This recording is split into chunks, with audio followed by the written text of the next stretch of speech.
Oh, I can't play.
We all hit low points. All right.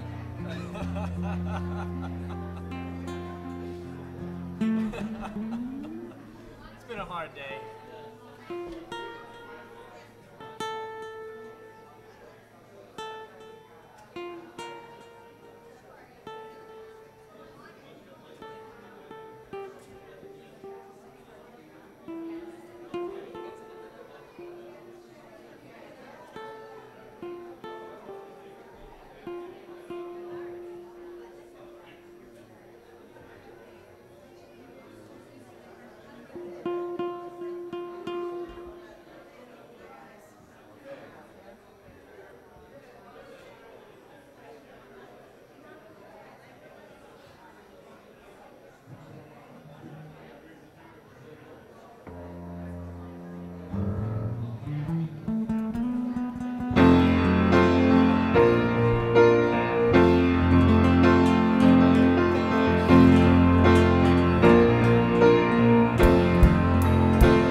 Let's sing that again. We have overcome. We have overcome. We have overcome by the blood of the Lamb, by the word of the Lord. We have overcome.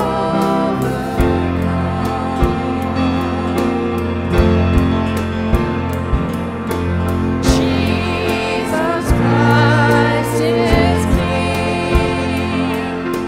Jesus Christ is King. As He ascends to the throne, all creation bows down. Jesus Christ is King.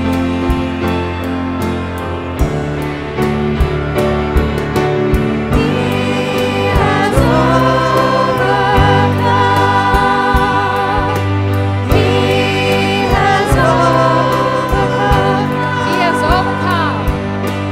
He has overcome. He has overcome. The strong has found the victory won. He has overcome. He has overcome by the blood of the Lamb, by the word of the Lord. We have overcome.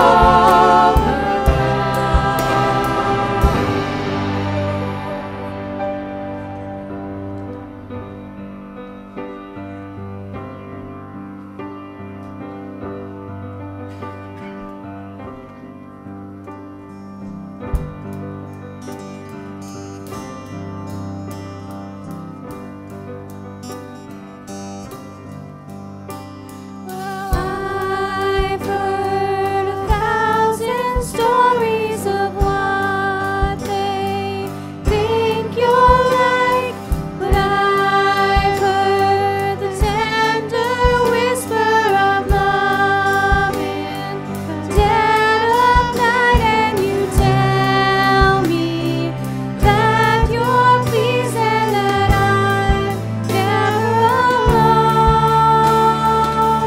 You're a good, good Father. It's who you are. It's who you are. It's who you are. I'm loved by you. It's who I am. It's who I am. It's who I am. I've seen many searching for answers far and wide, but I know we're all searching for answers only you provide, 'cause you know just what we need before we say a word. You're a good, good Father. It's who you are. It's who you are. It's who you are. I'm loved by you. It's who I am. It's who I am. It's who I am. You're a good, good Father. It's who you are. It's who you are. It's who you are. I'm loved by you. It's who I am. It's who I am. It's who I am. You are perfect in all of your ways. You are perfect in all of your ways. You are perfect in all of your ways to us. You are perfect in all of your ways.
It's who you are, and I'm loved by you. It's who I am. It's who I am. It's who I am.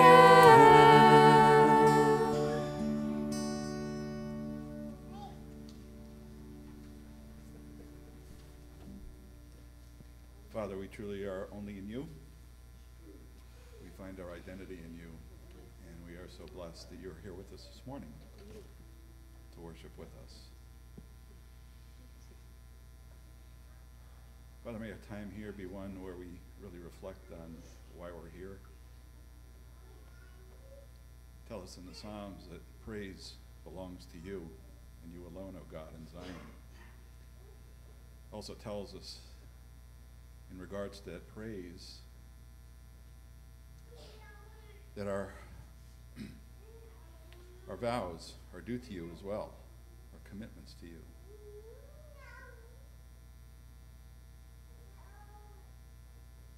And, oh God, you're the only one who hears prayer, the only one. And that's why we have no choice but to come to you. Be with us this morning. May all that we do, all that we hear, be truly attuned to that single, only source of life and knowledge and change. And that's you, our Father. Amen. You may be seated for this song if you choose. We'll be taking the offering during this song.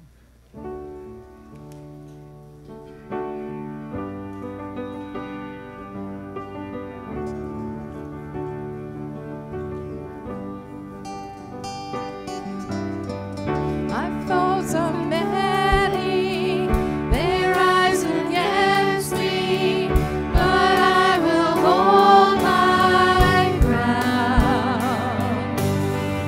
I will not fear the war, I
At this time, we'd like to dismiss the kids to Sunday school.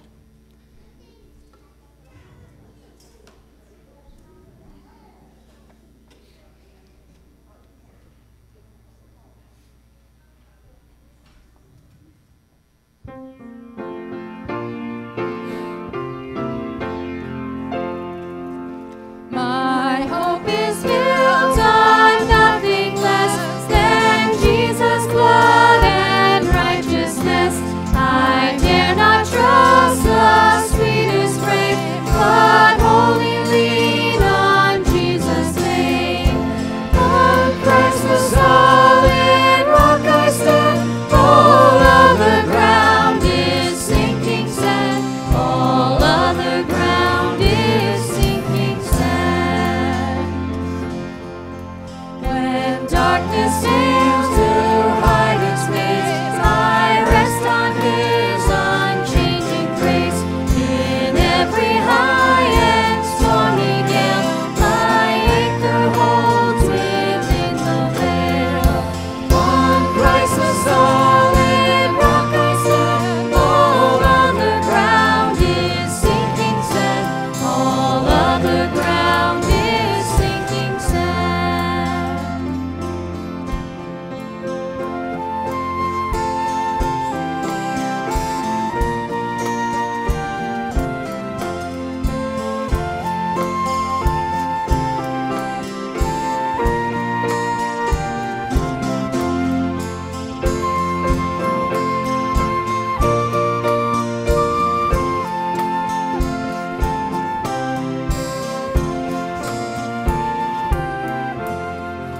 Please stand.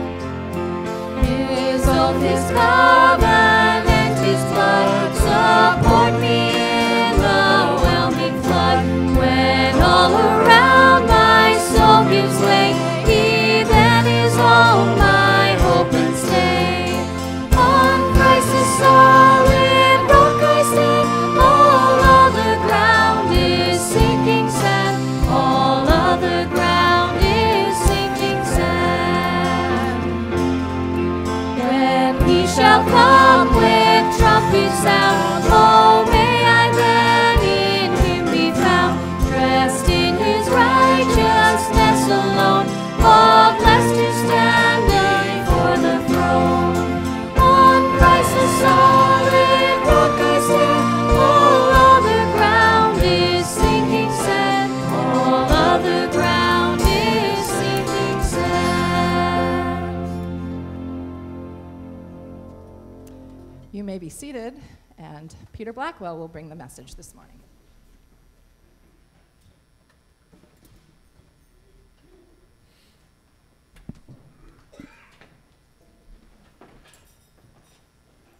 How come we spend so much time in sinking sand? There's a solid rock, you know? They're good. Solid rocks are good. Somehow we finish up in sinking sand a lot. At least I do. Maybe you've experienced that too. Maybe it has to do with the choices that we make. That could be it.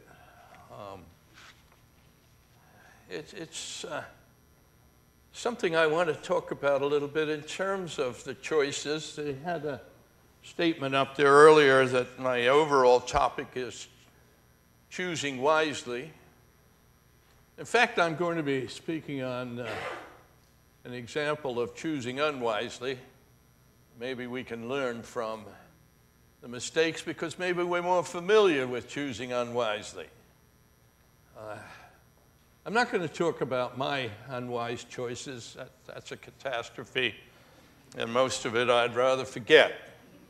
But I'm going to talk about one wise choice that I made 55 years ago on a Sunday. This is an anniversary for me. I wandered into this place. I mainly came because my dorm mates told me you could get donuts and coffee here in the morning. For a college kid, that sounded pretty good. And so with a fellow named John Smart and and I've forgotten what his first name is. Not Sizer, I'm mixing him up. Spicer. They kind of gave me a ride here, and I came in. Not this building. There's a little building at the back where the breaking of bread is, and the ladies have their meetings on Wednesday. It was a pretty small place, and there were 19 people in there. Priscilla was here, right, Priscilla? And she's a month older than me. She's a month older than me, so yeah. She was one of the young people. And Ray's mom was here, and Jane Barabee. That's about it. I think your mom wasn't here. Yeah, your grandfather was here. That's the issue. Debbie's grandfather was here. And there was this sort of gathering of about 19 people. Jane Barabee's mom played the piano. Didn't have instruments like this. This is glory compared to it. And her mom couldn't get both hands down on the piano at the same time. So it's bong, bong, bong, bong.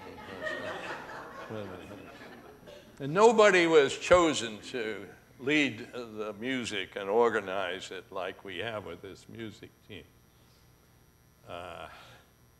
Debbie's grandfather and Jim Donaldson and Paul Shore used to out-shuffle each other to see who was going to be the last to get up and open the service and choose some hymns, which they were sort of doing on the spot. It was a pretty catastrophic experience, actually, going into there, except that I had seen some of those kinds of assemblies before. I'd had sort of the experience growing up in Australia where they had lots of little country assemblies, and you knew the Lord was going to empty it one morning completely, because most of the people were getting into their 80s and 90s, and you wondered where it was going. And I came in and I said, oh no. Yeah. What are you doing, Lord? You know, it seemed like sinking sand, to tell you the truth. And I was already in it. I got my donuts and coffee, and we went through the experience of the shuffling, and we got through the service. I can't remember who preached. Bob Spicer, I did. I don't know where Bob Spicer went in the end. No, it doesn't matter to you anyhow. And I thought, I gotta move out of here. I've had too much experience, and this is my chance to start anew. I'm in a new land. I'd only been here a month in this country. This is my chance to fly.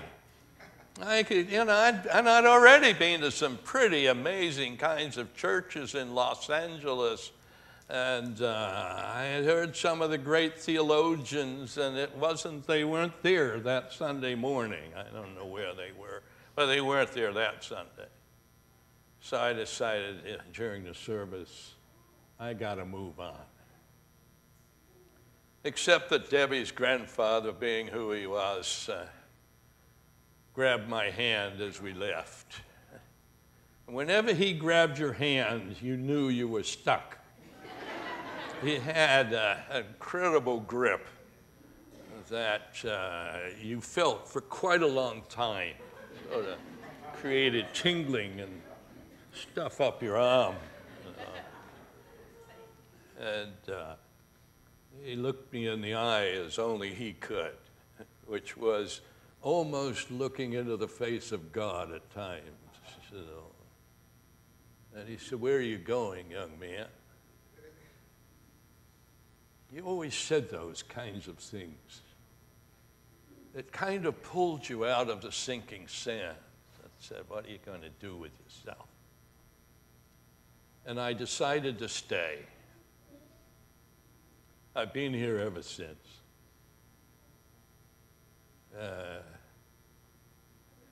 That was a decision.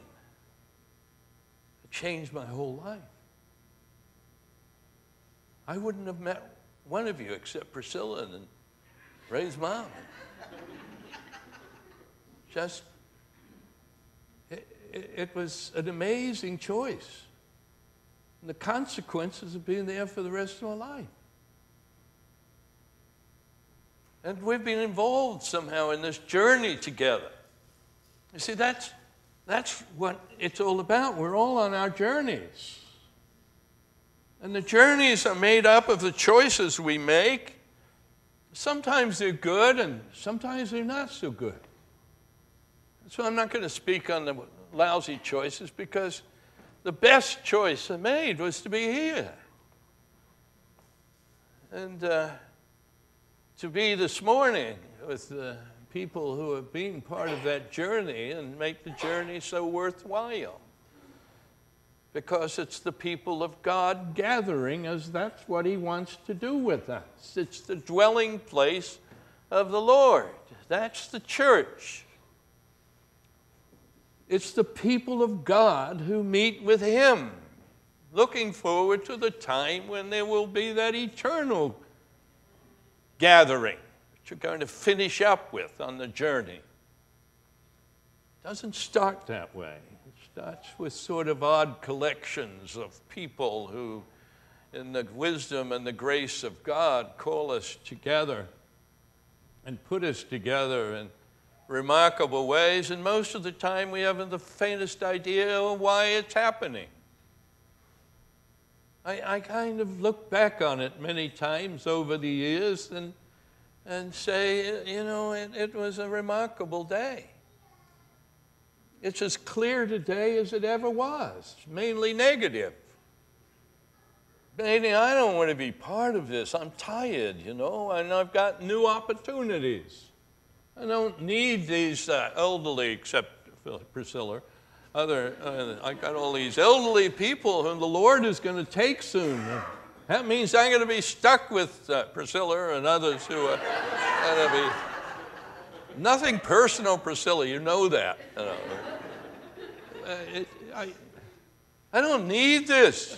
No. But God did. See, why, I hadn't the faintest idea, except that old Irishman grabbed my hand, and I knew that's where I belonged. And when he died, he said the same thing. You know, it's a journey we're on, and we make our choices. I want to talk about a choice that another guy made on his journey, not so good a choice. And I'm sort of looking at some thoughts that Jim had, and as he put his preaching group together, and it's sort of connecting the choosing wisely with connecting the beginning of the journey in Genesis and the end of the journey in Revelation. Because somewhere in that journey, we're all on. We're in that journey, all of us together. All of us that somehow have a connection with God are in that journey. And along the way, God's calling us individually and as the body of Christ to make choices wisely on the rocks, not on sinking sand. And that's what I want to look at. I want to look at that character, Cain. My wife was asking me, coming up several times, what are you speaking on this morning? I hate that question, really. Mainly because I'm never quite sure what it'll finish up like. I have my intention, but that doesn't mean that I don't step off into sinking sand here and there. And I said, I'm speaking on Cain. And she said, Cain and Abel? No, just Cain. Abel's dead. And so we're just going to look at Cain. And what happened to Cain after his lousy choice when he decided to kill his brother? You probably know the story of Cain and Abel. At least if you went to Sunday school at all, you had to get it somewhere along the line. That Abel was a shepherd and he brought a sheep along to God, and God accepted it. And Cain, who was a farmer, brought his gift along, which was from the farm, and he was a pretty good farmer, apparently. And the ground that he was growing stuff in was fantastic, but God didn't seem to be interested in it. And it really ticked Cain off. He was really angry about it. And I want to tell you, the first thing about making choices is never make them when you're angry. Probably the worst decisions I've ever made in my life was when I was angry. There were two major moments, and I don't want to talk about them, except that I still regret those decisions because they were stupid. They were really unwise choices because you don't make wise choices when you're angry. You need to get over it. You need to get rid of the anger before you make the choice, because it's not the wisdom of God. That kind of stuff comes from below, and it's the principalities and the powers that divide and accuse and do all the kinds of things that we don't want to do in our relationship with God. I had a choice this week. It was interesting, and it just sort of brings me to what I sort of will be talking about in terms of what God was doing with Cain. And I want to say, look, if you make lousy choices in your Christian walk, what we're going to learn from God's experience with Cain was that he will not abandon you. Cain made a terrible choice. He murdered his brother. And God still says, look, I'll protect you. You've got consequences to what you chose. There's an awful situation crying out of the ground, the blood of your brother. Why did you make that choice? But you made it. And you're living with the consequences now, but I will protect you in the middle of those consequences. Somehow when we make our lousy choices and lousy decisions, we feel that somehow we're unworthy of God. He doesn't see us in those terms. If he was there to protect Cain, can't we believe that he will protect us? And that's where we're going to start with. Could we have this is it. Genesis 4, and starting with verse 10. We're just going to work through the text for a while and see it. This is after his brother had been killed, after he had murdered his brother and buried him somehow in the ground. And the Lord said, "What have you done?" He knew what he had done. They both knew. Cain knew and God knew what he had done. What God's really saying to Cain is, why did you make that choice? What was it about it all that made that choice? And he said, don't you remember? He's really implying, don't you remember when you got upset that I didn't accept your offering, that you became angry? And I said to you, get over your anger. Otherwise, it's lurking there, and it's going to be part of the decisions you make. Why did you make that choice? What have you done? The voice of your brother's blood is crying to me from the ground. Let's just look at the next, Katrina.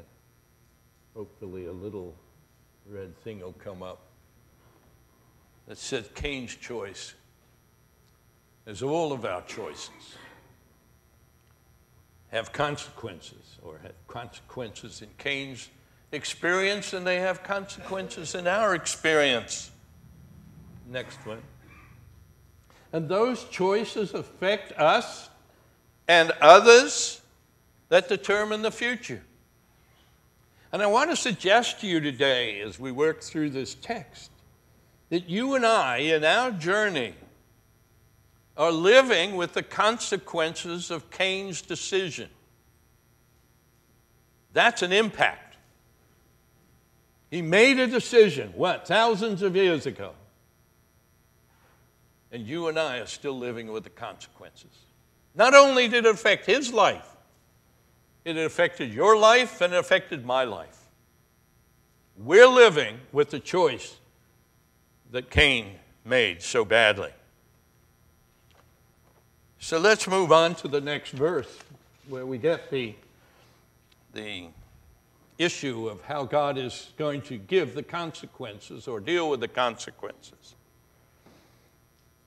And now you're cursed from the ground. Can you get the irony? This is the farmer. This is the guy whose whole life was geared to that farming. And God says, you know where the curse is? You know where the consequence is? It's who you are. You're going to be cursed from the ground that you are so experienced with. You know more about farming than anyone else in the world. It wasn't a big world at that point. Nevertheless, he was a phenomenal farmer. It was his life. God says that's where the curse is.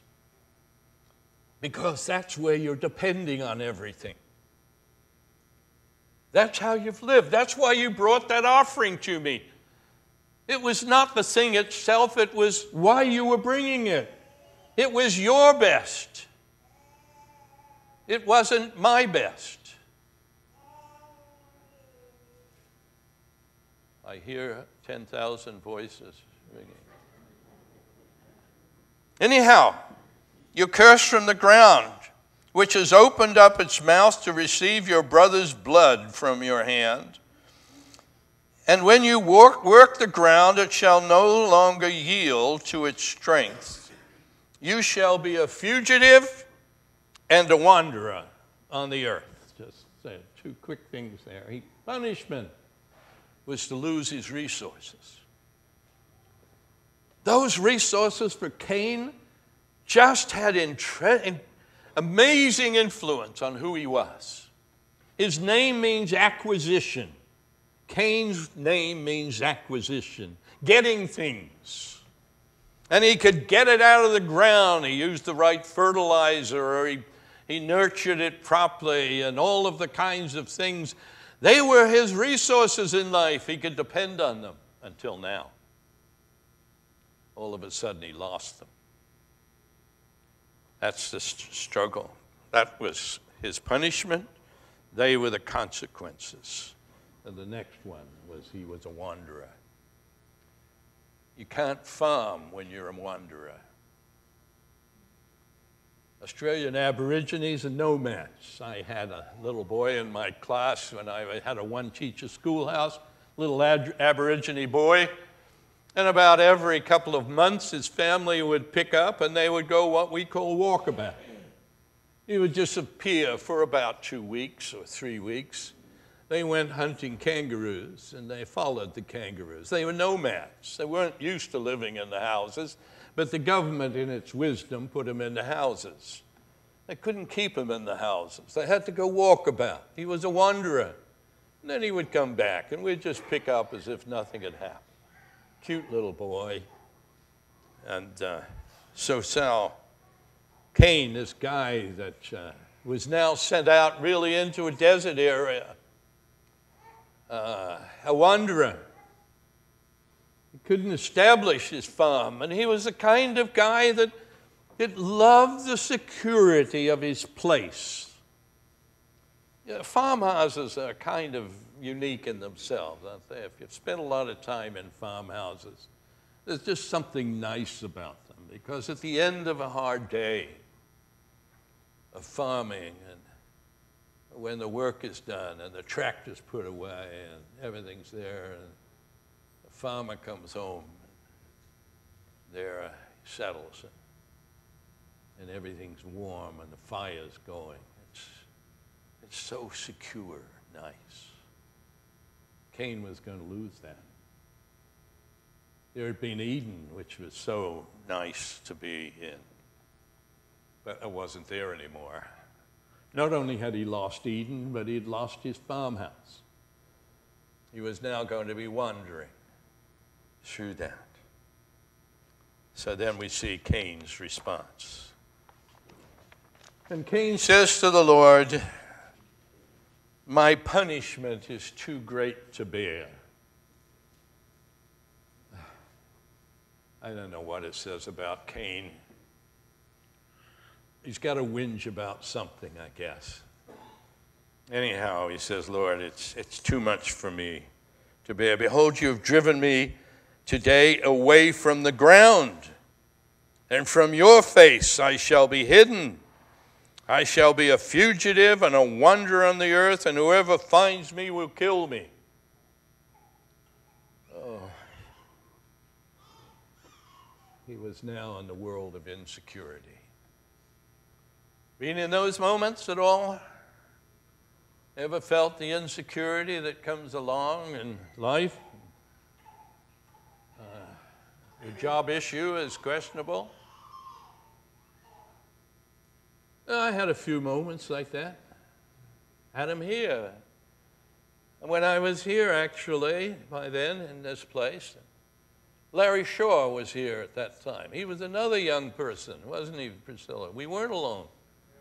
We had David Horner, we had a couple of others. We've actually had half a dozen teenagers, or something like that. It was amazing, this huge group of teenagers.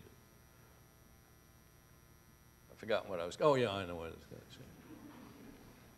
I got down to, I'd finished college, and I was living that summer, and I didn't know what I was going to do. I'd lost my resources. Didn't have any money. I was down to $3, and I had my dry cleaning in, and I didn't have enough money to get it out. And you know, I wouldn't want to look disrespectful or anything like that. But I didn't know what I was going to do. I was living on Benefit Street in Providence with Andy Conrad and another guy, I've forgotten his name. Not so good these days. Anyhow, I thought, you know, I was feeling a little insecure, particularly with the immigration department. Now, the immigration department in those days was much more friendly than it is today. Not really friendly, but not like it is today. But I knew they were on my back. And I got a letter saying, you got to make a decision. You either get out or you go to graduate school. $3 is not going to get me into graduate school, particularly as I couldn't work. Feeling a bit insecure, to say the least. Except Larry said to me, you know, the assembly in Worcester wants you to go up and preach. I'll drive you up. And he did. And we went up there and I preached and they gave me $50.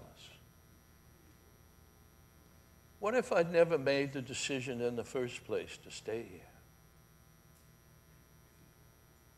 What if I had not made unwillingly that decision to be here? You know, the decisions we make have those kinds of implications.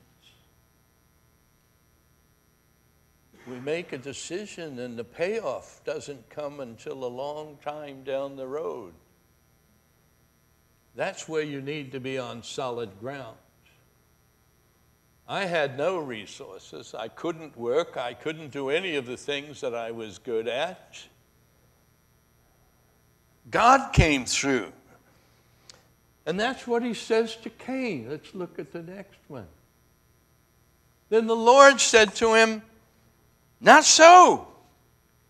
You ever got that rebuke from God saying, hey, get over it? Not so. Somewhere I've got that on my page here. Not so. If anyone kills you, Cain, they'll be punished sevenfold. Not the most encouraging response. But you know, Cain's got to learn not to depend on resources. He had to depend on God.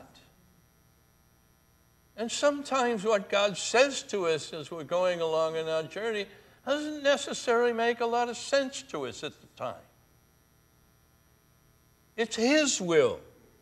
They're His purposes. They're really His choices. But He's working it out in our life if we'll hold on to Him, if we'll believe in Him. Not so, Cain. It's not what you're thinking. It's not your resources. They're not going to protect you for 1 minute. You've got to depend on me. And the Lord put a mark on Cain, lest any who found him should kill him. Well, just get our little red statement here. God was prepared to protect him with His own symbol. I don't know what it was. It could have been a mark on his forehead. Was it Steinbeck that wrote the book, The Mark of Cain? I can't remember now, back to my high school days. Anyhow, that we always saw sort of a mark of Cain in negative terms, but it wasn't. It was God putting His mark on Cain, that somehow if he could trust that God was with him in that wandering and being the fugitive, that God had marked him out for protection. That's all Cain had to believe. That's fine. Got this sign here. Got this symbol on my forehead or wherever it is. Got in my wallet. What do you got in your wallet? It was God saying to him, I'll protect you, even in the lousy choice you've made. You're wandering, you've got the consequences of a lousy decision. I'll be with you, and I'll be protecting you. And so we've got Cain's response and his choice now. He's got a new choice. And Cain went away from the presence of the Lord. What's that saying? That's saying I'm not making that choice. I'm not going to depend on you. I can't. It's too great for me. You're asking me to lay aside all of the resources that I've got. Look, I could probably even grow stuff in the desert if I wanted to. That stuff, what you've done to me is just take away everything that I am, including my identity. And now I'm just going to be wandering with a mark on my forehead. Cain went away from the presence of the Lord, and he settled in the land of Nod, east of Eden. You see, he's settling. He wants a place. He doesn't want to wander. He wants a place. We would all like places that we can depend on. We don't, Brian, want to live in tin sheds all our life, you know. My brother Mark that was here recently, he lived in a tin shed for a while. Very strange thing, but, you know, you gathered already when he was here, it's very strange. He's probably listening to this. He knows. We don't want to live in tin sheds. We don't want to be wanderers, certainly. We don't want to be homeless. We don't want to have resources. We don't want to have that warmth and that food and that security. We don't want lose any of that. We want that. We want the place. A place that's there, secure. But we're all on a journey. And we all live with the consequences of Adam and Cain's choices that they made. Where God says to us, you're wanderers like I am. He was a wanderer. He says that, Leviticus. I was in the tent. You packed up that tent and you moved on to the next place that I showed you. And that wasn't going to be where you lived. That was just a journey. You were going to move on when I moved on. You know, probably the safest thing in the world, the most secure thing in the world, is to journey where God is. When He moves, you move, even if you don't know where it is. You see, Abraham learned that. He didn't make all the right choices. That didn't matter. The issue was that he was a man who followed after God. David made lousy choices. He followed after God, and God protected him. He paid consequences for his lousy choices, as we will. But to follow with God. There was an old man in our assembly when I was growing up. He had Parkinson's disease. And all breaking of bread, you could hear this as his foot tapped on the floor. I'll never forget it. He sat there with his shaking body, and occasionally he would pray. That's about all he could do, was pray. He told me when I went in the Navy that he would pray for me every day, and he did. And in his prayers, and I still can remember his prayer, talk about a choice. And he said in his prayer with his shaking voice, "Where Jesus is, 'tis heaven there." That's about all he could say. Where Jesus is, 'tis heaven there. Wherever Jesus is, it's heaven. That's the dwelling place. That's the dwelling. That's when Jesus says to us, "I'll never leave you nor forsake you. I won't leave you as an orphan, without a place, without a family. I'm there to give that to you. Wherever I am, you can be. And it'll be the dwelling place with God." That's what Israel had to learn. It took them forever, and they never did learn it until Jesus came. They couldn't trust God. They wanted to be like the other nations and cities and so on. Anyhow, I got to move on here. So he went, he had a new choice. I've got a little red stuff here. Yeah. Oh yeah, he knew his wife, and she conceived and bore Enoch. And when he built a city, see, he wants a place, a secure place. He doesn't want to wander. He doesn't want to be a fugitive. And he built this city, and he names it after the name of his son Enoch. He gives it the name. You know, you can't have anything more secure than that, can you? You have a city, and you have a son. That's going to carry on the family. Got family dedication today. You know, we've got so much invested in our families. And he's going to name that city after his son Enoch. And you can bet right in the middle of that city is Enoch Tower. And it's going to make that city absolutely famous. Enoch Tower. Trump wasn't around in those days. And there's this amazing city of security. And it was the first city in the world. You wondered if people who were the nomads and the wanderers wouldn't come to just stand in amazement looking at that city there. Probably was not that spectacular at that point. This was the first city they had built. But nevertheless, it was a unique piece of stuff, and it was named after the son of this guy named Cain, the guy who was into acquisitions, the guy who got things done, the guy who collected things and grew things and made things. It's remarkable. All right, let's just look at what we're talking about here. I'll try to finish up quickly.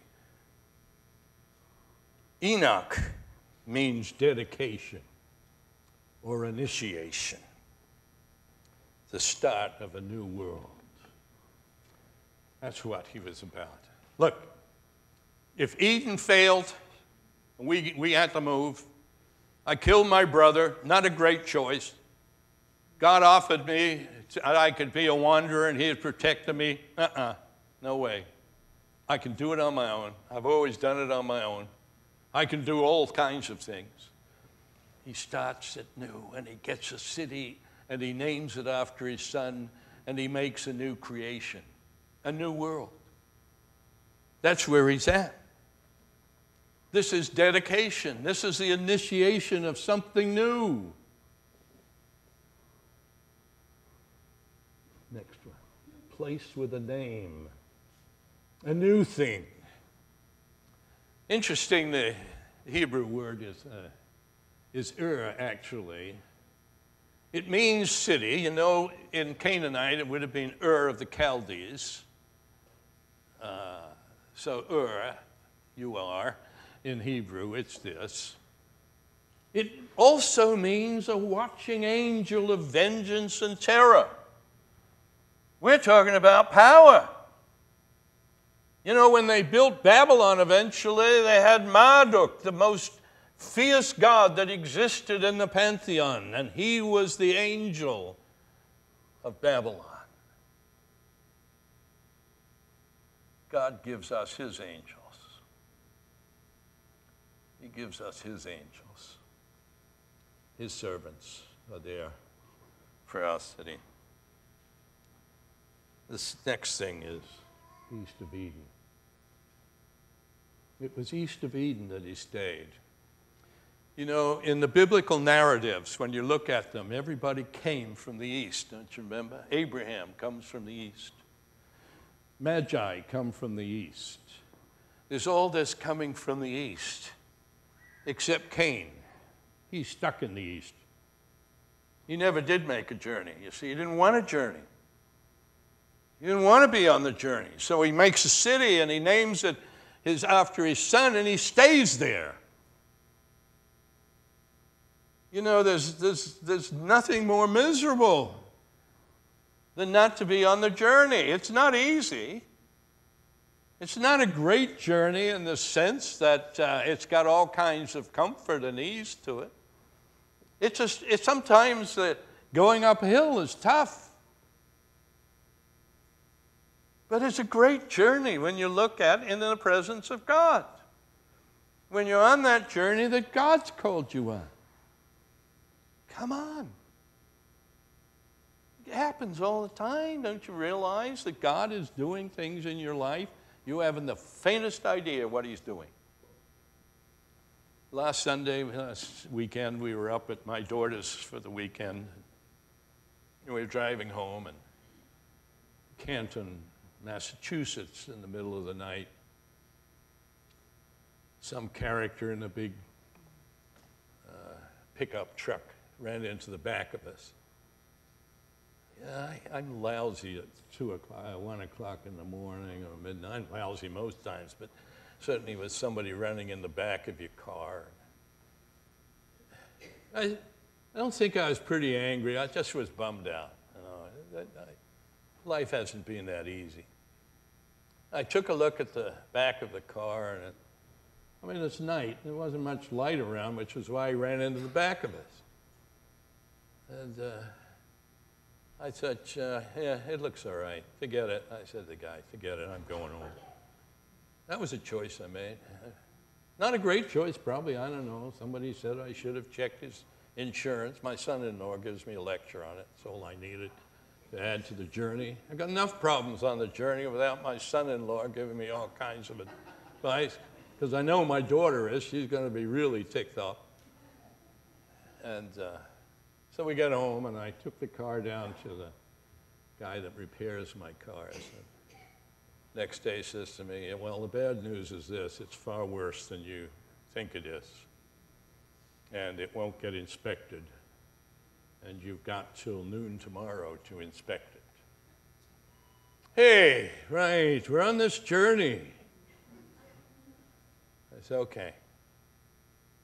Now you see, I'll tell you about the issue of the choices in terms of when you're walking with Jesus. Remember in John 15, he said, look, I'm calling you my friend. You're not a servant, you're my friend. And I will reveal to you God's decisions. And this guy down at the service station, was a service station, repaired cars and things like that, sold them to. I've known him for 40 years. He was Iranian, and he went to Johnson and Wales, and he went back to Iran, and he had to come back here when the Shah was overthrown in Iran. I've known him for all that time. And I'll tell you, this was a decision. I didn't know what to do, And I said to him, I've known you for 40 years, and I know you'll do well by me.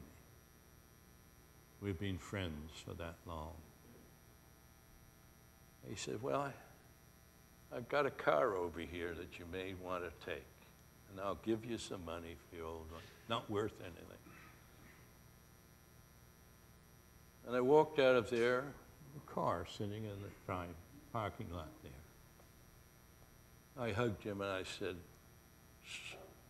Sarah, I've known you for so long. I knew you would always do right by me. See, that's with God.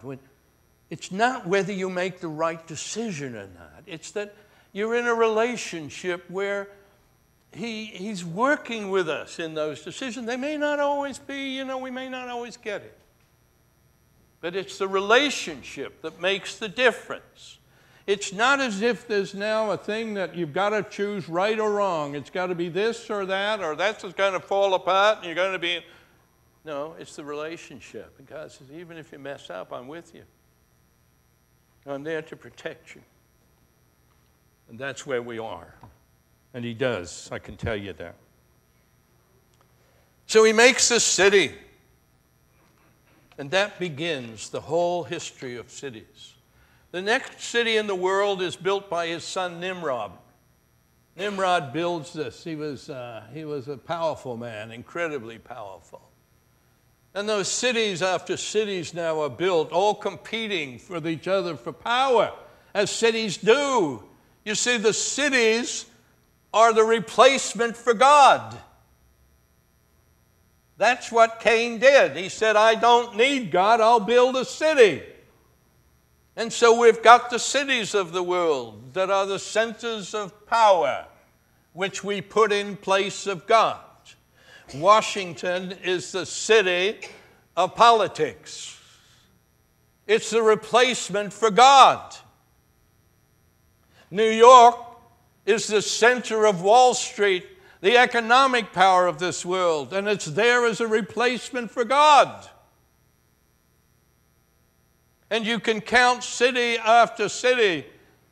It's the anti-God movement that started in Babylon, where they said to each other, we can get a name for ourselves, just like Enoch had, and we can build a tower up into the heavens. We don't need God.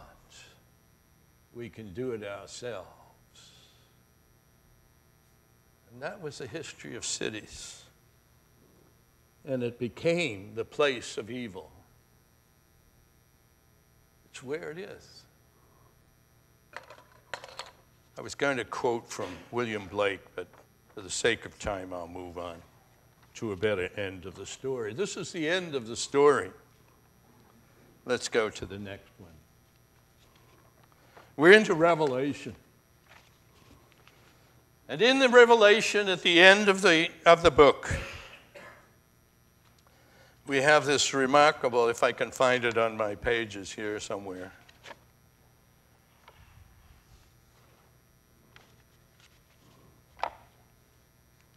There it is. Then I saw a new heaven and a new earth. Isn't that what Cain's trying to do, build a new world? He's trying to put this city in place to build a new creation. For the first heaven and the first earth had passed away, and the sea was no more. And I saw the holy city. Not Enoch, not Nimrod, not Babylon, not Washington, not New York, not London, not Paris, not Melbourne. It's a holy city. The New Jerusalem coming down out of heaven from God, prepared as a bride adorned for her husband. And I heard a loud voice from the throne saying, behold, the dwelling place of God is with man. We got there. There's the place. There's the farmhouse. There's the security. There's the comfort. That's the end of the journey. And he will dwell with them, and they will be his people. And God himself will be there with them as their God, and he'll wipe away every tear from their eyes. And death shall be no more, neither shall be mourning or crying nor pain anymore, for the former things have passed away. I was going to read Blake's poem about the streets of London, where he saw the pain in people's faces. You see that in the cities. You see that in the poverty of the cities. You see the despair of those who don't belong and all of that sort of thing. All the former things have passed away. And then one more. And then the angel showed me the river of the water of life, bright as crystal, flowing from the throne of God and of the Lamb, through the middle of the street and the city also, on either side of the river, the tree of life, with its 12 kinds of fruit, yielding its fruit each month. The leaves of the trees were the healing of the nations. Cain, you want to have a farm? I'll give you a farm, if you can trust me. I'll give you a farm greater than you could ever imagine. It'll be something that every month is going to be producing stuff that's going to heal. It's not going to be for your acquisition. It's going to be for your giving. That's what God wants to be doing with us. No longer will there be anything accursed. The ground is not accursed, for the blood of the Lamb has overcome. That's what we sang before.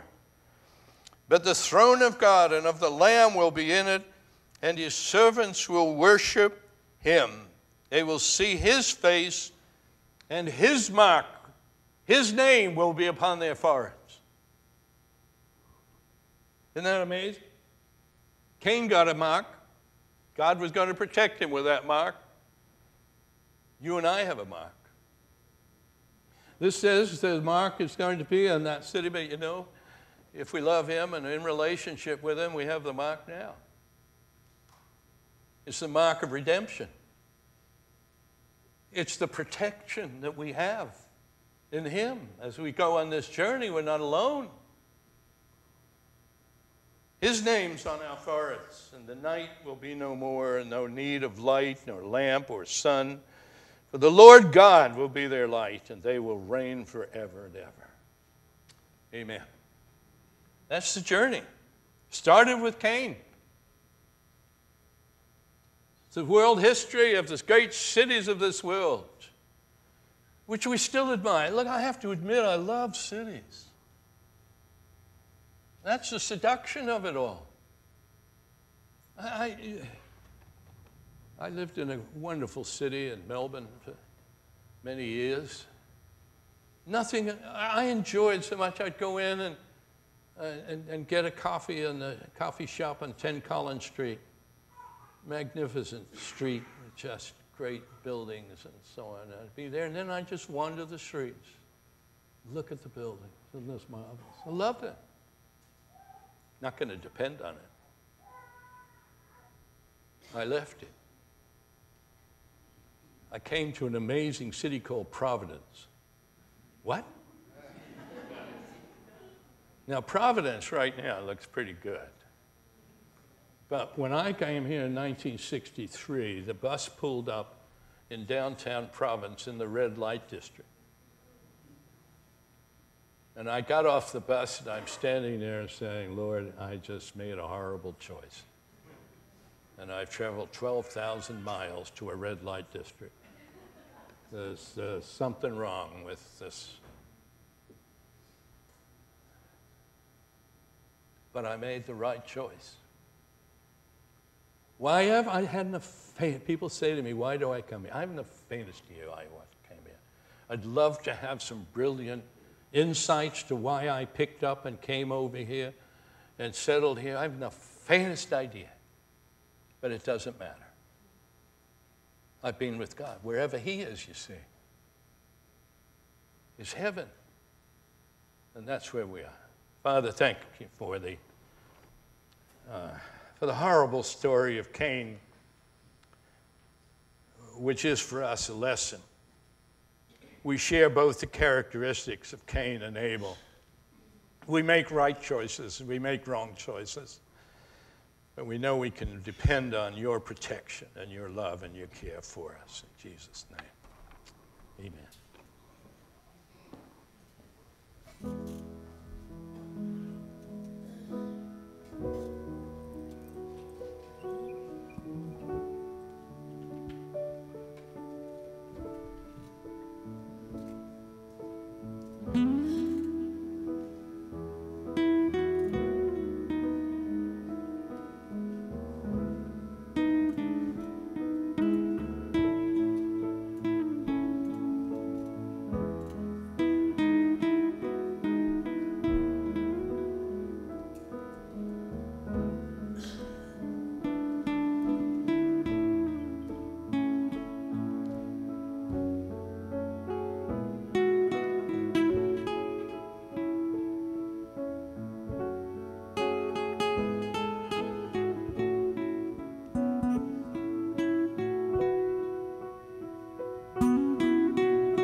think you and I have more in common than you are aware of. I too don't know how I ended up here. Something to do with a pretty girl in the fifth seat. But more than often, it was you guys reaching out your hands to me, and through that, Christ working. So you kind of described our body life, this whole what we do up here with our announcements. This journey that we are on together as a church, it is a journey of relationships, of love, of always striving to be Christ-like and to show that to one another. So thank you for doing that. You summed it up very, very well for me personally. We choose to gather here to stand on the rock. We have a rock here at Bethany Gospel Chapel. His name is Jesus Christ, and through him we have great confidence. How we live that out is what we do here. A good example is this afternoon we get to go apple picking and have a picnic. These are times where we can get together and be Christ to one another. Offer encouragement, keep people accountable. Bad choices, right? So, Old Stone Orchard, Little Compton, Rhode Island. Don't ask me where that is, never been. We are going this afternoon. Hopefully the rain holds off. I hear 5 o'clock it might start spitting, but so far so good. Cash or check only. They don't take credit cards, just to let you know. October 20th, there's a prayer sister breakfast. All ladies are invited to attend. If you'd like to do so, please see Terry Schenk. And finally, the Christmas choir is kicking off. People are still being asked if you are interested to see Ron. Please come. It's an open trial and error, maybe, time. That will be in the breaking of bread room directly after this service. Prayer request this month, it is October, so we are going to be focusing on Emmanuel and Mary Chongwong, so keep them in your prayers this week. I will be looking forward to hearing an update at some point this month regarding their activities as well. So that is all for this morning. Thank you, Peter. God bless you all, and hopefully see you with some apples in our hands later today.